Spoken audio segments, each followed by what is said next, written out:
কর্তা বাবু যে তোমার উপরে বড় আশা করে আছেন গো বর্দাদা বাবু, তাই তো দিন রাত শুধু তোমাকে খুঁজছেন। আর গিন্নিমাকে বলছেন মরবার আগে আমার আকাশের বিয়েটা দিতে পারতাম, তাহলে সর্বশান্তিতে আমি মরতে পারতাম। কর্তা বাবুর ইচ্ছেটুকু তুমি পূরণ করো গো বর্দাদা বাবু, তুমি পূরণ করো। রামুদা, কাজ কিছুতেই আমার পক্ষে সম্ভব নয়। কেন সম্ভব নয় আকাশ? তুই আমাদের প্রথম সন্তান, সবচেয়ে বেশি স্নেহ ভালোবাসা দিয়ে আমরা তোকে মানুষ করেছি। আমাদের প্রতি কি তোর কোনো কর্তব্য নেই? মাগো মা, তোমাদের কর্তব্য রক্ষাই আকাশ, এই আকাশ নিজেকে বলি দিতে পারে মা। কিন্তু আমার সত্যকে আমি কিছুতেই গলা টিপে খুন করতে পারবো না মা। দাদা কি কি তোর সত্য? আমি বলো দাদা বলো, তুমি চুপ করে থেকো না, তুমি চুপ বলো বলো বর্দাদা বাবু বলো, কোন সত্যিকে সামনে রেখে তুমি এ বিয়ে দাবতি করছো? সে কথা গিন্নি মায়ের কাছে তুমি খুলে বলো। জানি না রামুদা, আমি কিচ্ছু জানি না, কিচ্ছু না, কিচ্ছু না।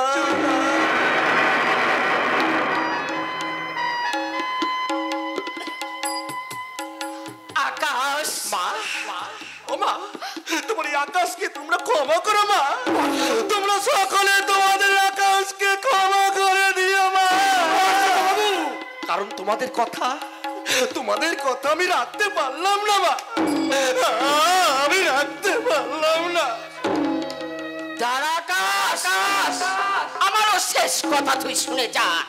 আমার কথা রাখতে, তোর বাবা শেষ ইচ্ছে পূরণ করতে তুই যদি আমাদের কথা মতো বিয়ে না করিস, তাহলে তোর বাবার মরা মুখ দেখবার আগে তুই আমার মরা মুখ দেখবি। আমার মরা মুখ দেখবি।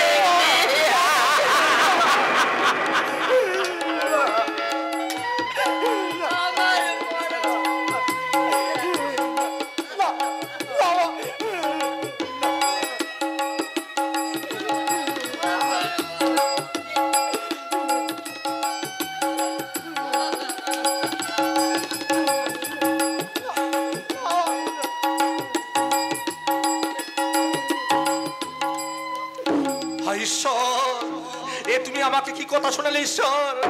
এ তুমি আমার কোন অগ্নি পরীক্ষার মধ্যে ফেলে দিতে চাইছো?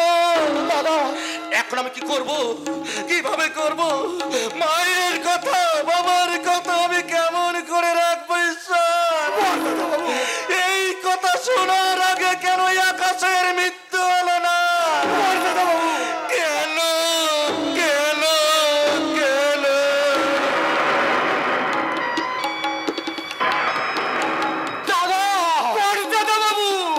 বেশ, তবে তাই হোক। তোমাদের সকলের ইচ্ছের যুবক আসতে বলিও কি অবাক আকাশের জীবনের সত্য। কর্তব্যের জালে বন্দি বিবেক ডুকরে ডুকরে কাঁদু। আর আমার সত্য হারিয়ে যাক মিথ্যার স্রোতে, তবু তোমাদের সকলের মুখে হাসি ফুটাতে আমি কথা দিলাম। বাবা, তোমাদের সকলের কথা মতো এই বিয়ে আমি করব।